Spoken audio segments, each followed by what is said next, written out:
legislation, the enabling legislation for photo ID, correct? For photo ID and no excuse absentee voting.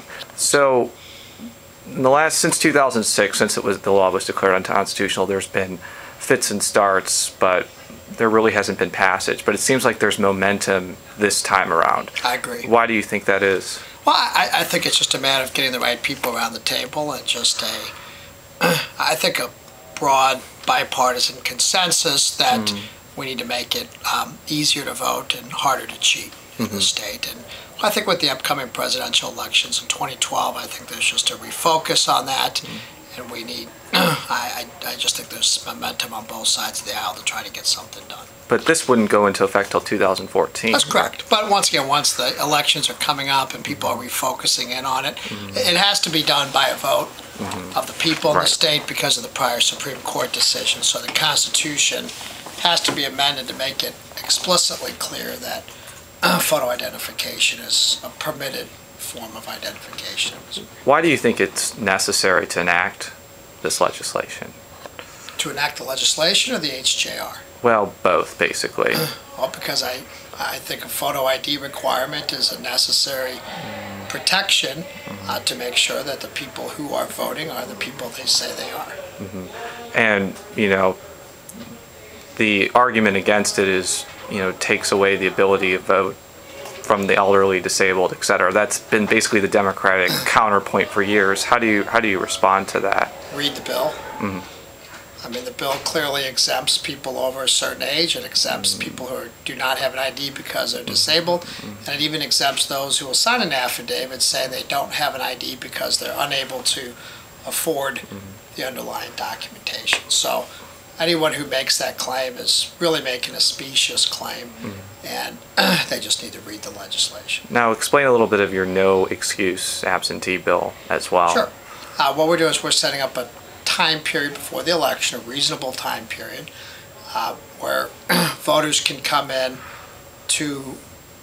most places in the state, the clerk's office, in some of the bigger jurisdictions, some satellite offices, and complete a no-excuse absentee ballot to vote in the election. So right now when you want to vote absentee, you have to sign an affidavit that you're going to be out of the jurisdiction on election day, or you have certain other reasons why you can't vote.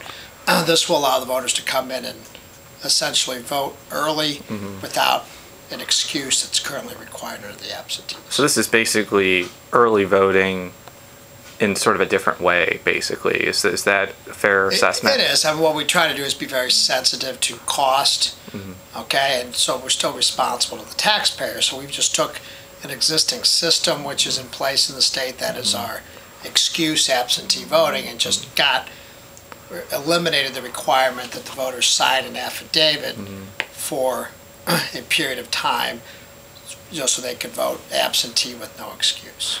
In regards to the photo ID amendment and the legislation, I believe that the amendment got perfected in the Senate.